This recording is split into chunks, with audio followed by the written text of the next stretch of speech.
Se on tosi musta. Kuuluuko sekin asia? Kysyikö sä siitä? Vai kysyikö sä vaan sitä amputoinnista? Yksi Annis? Mä laitan nyt Annikselle kyllä näitä terveisiä täällä. Koska Annis loukkaantui sillä viime tuurilla, niin se tuli mukaan. Niin lähetän hänelle kovasti terveisiä. Hän lähettää meille kaikille tsemppiä. Joo.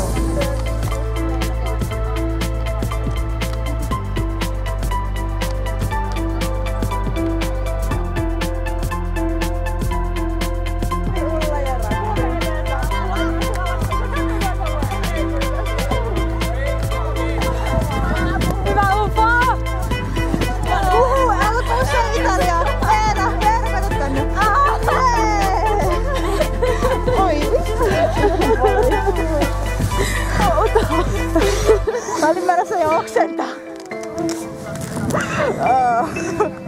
Ja pojat samaa. Jee!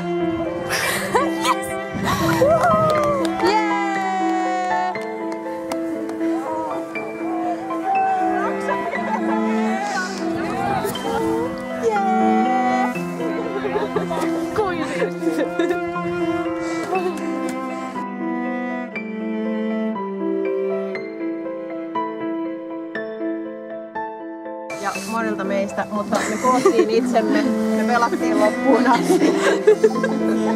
Siis oikeesti tehtiin tää niinku yhdessä ja aika pienellä ringillä. Kiitos kaikki, että olitte siellä, mutta laidallakin. Upea jengi kyllä. Joo. Ei pistetty turhaan helpottaa.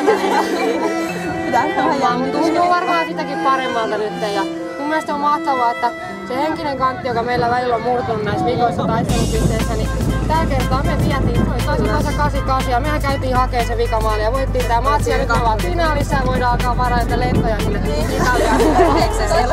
Eikö me niinku tosiaan sille, että kyllähän siinä aina käy, että yksittäisillä voi vähän niinku se tunteet kuohtaa, mutta tavallaan se, että se isommassa pitää sen rauhana ja nostetaan kaverit ylös. Ja niinku kirjaimellisesti nostetaan niin sieltä ylös, että sehän se on se juttu, että silloin niinku se on sitä, mistä on puhuttu, että nostetaan kaverit ylös.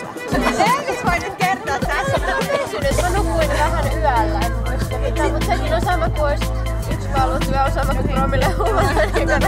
Laitetaan silleen kokin naamapeistä ja sit tilittää.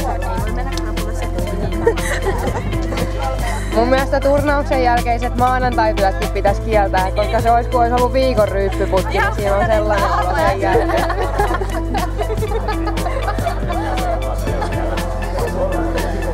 Meillä on ollut vissi ihan kiva päivä, tai moni oli sitä mieltä, että oli ollut ihan hauskaa. Se ei ole mikään itsestäänselvyys välttämättä tällaisissa näinkin vaativissa yhteisissä tapahtumissa.